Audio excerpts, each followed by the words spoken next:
చదువు ఒక్కటే మన జీవితంలో మార్పుని తెస్తుంది. ఈ చదువే మన జీవితంలో వెలుగులు నింపుతుంది.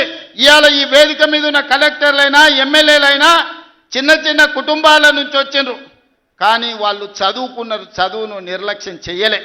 అందుకే ఈనాడు మీ పిల్లలకు ఈ నియోజకవర్గంలో 25,000 మందికి పొద్దున్నే టిఫిన్ పెట్టి తల్లిదండ్రులు కూలి పనికి పోతే పిల్లలకు నాష్ట పెట్టారో అని ఇవాళ పొద్దున టిఫిన్ పెడుతున్నాం, మధ్యాహ్నం భోజనం పెడుతున్నాం. వచ్చే అకాడమిక్ ఇయర్లో రాష్ట్రం మొత్తం పిల్లలకు టిఫిన్తో పాటు మంచి భోజనం పెట్టి మీ పిల్లలకు మంచి చదువు చెప్పించే బాధ్యత ఈ ప్రభుత్వం తీసుకుంటుంది. మా సర్పంచులకు సూచన చేస్తున్న ప్రైవేటు పాఠశాలల్లో 1,000 రూపాయల ఫీజులు అడుగుతున్నారు. నాణ్యమైన విద్యను మనం ఇస్తాం, నాణ్యమైన భోజనం మనం పెడతాం. పిల్లల్ని ప్రభుత్వ పాఠశాలలకు తీసుకురండి, వాళ్ళకు కావాల్సిన వసతులు మనము ఏర్పాటు చేద్దాం. వాళ్ళకు నాణ్యమైన వసతులు ఏర్పాటు చేస్తేనే ఆ పిల్లలు చదువుకోవడానికి వస్తారు. మన రాష్ట్రం అభివృద్ధి జరగాలి అనంటే మన పిల్లలు చదువుకోవాలి. వాళ్ళు డాక్టర్లు, లాయర్లు, ఇంజనీర్లు కావాలి, వాళ్ళు ఐఏఎస్లు, ఐపీఎస్లు కావాలి, అధికారులై తెలంగాణ రాష్ట్ర పునర్నిర్మాణంలో భాగస్వాములు కావాలి. అప్పుడే వాళ్ళ జీవితాలలో మార్పు వస్తుంది, తల్లిదండ్రుల కళ్ళల్లో సంతోషము నిండుతుంది. కాబట్టి పిల్లల్ని అందరినీ చదివించుకోండి.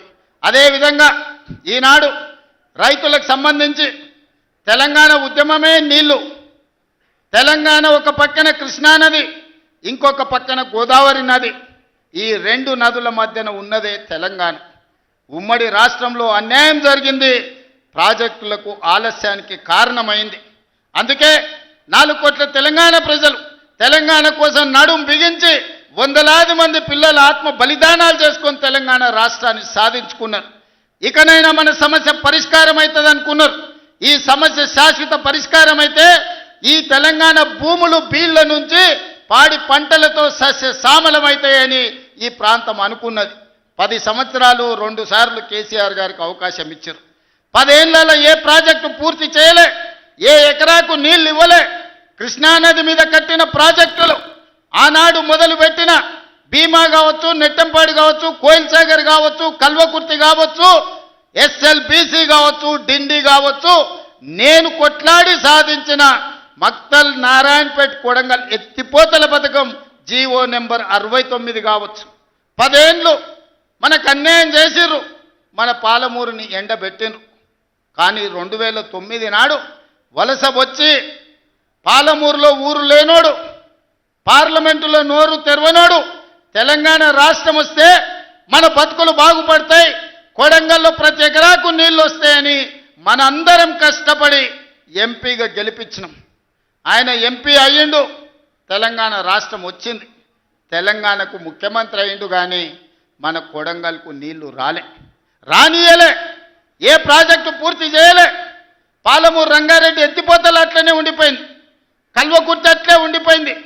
భీమా, నెట్టంపాడు, తుమ్మిళ్ళ, ఆర్డిఎస్ ఏ ప్రాజెక్ట్ అయినా తీసుకోండి, ఎస్ఎల్బిసి టన్నెల్ కావచ్చు, కృష్ణా నది మీద ఏ ప్రాజెక్టు పూర్తి చేయలే, ఏ ఒక్క ఎకరాకు నీళ్ళు ఇవ్వలే. కానీ 1,83,000 కోట్ల రూపాయలు 10 ఏళ్ల కాంట్రాక్టర్లకు బిల్లులు ఇచ్చిండు. 1,000 కోట్ల రూపాయలు వాళ్ళ కుటుంబం కమిషన్లు కొట్టింది.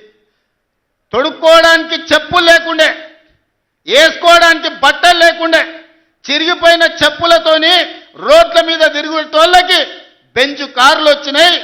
ఒక ఆయనకు ఎర్రవల్లిలో 1000 ఎకరాల ఫామ్ హౌస్ వస్తే ఇంకొక ఆయనకు జన్వాడలో 100 ఎకరాల ఫామ్ హౌస్ వచ్చింది, అల్లుడికి మొయినాబాద్లో ఫామ్ హౌస్ వచ్చింది.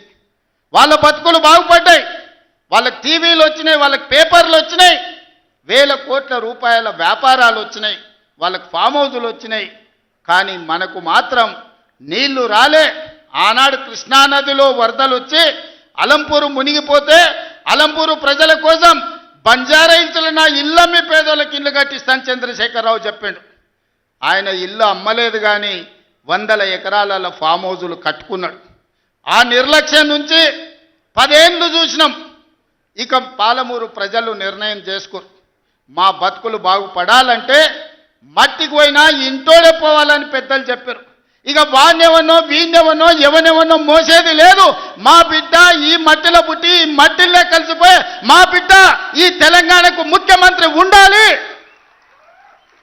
మా బిడ్డ ఉంటేనే మా సమస్యలు పరిష్కారం అవుతాయని పాలమూరు మొత్తం ఏకమై తెలంగాణకి ఒక స్ఫూర్తిగా నిలబడి ఈ జిల్లా నుంచి మీరు ఆశీర్వదించారు కాబట్టి ఈనాడు తెలంగాణ రాష్ట్రంలో మనం ప్రభుత్వాన్ని ఏర్పాటు చేసినాం.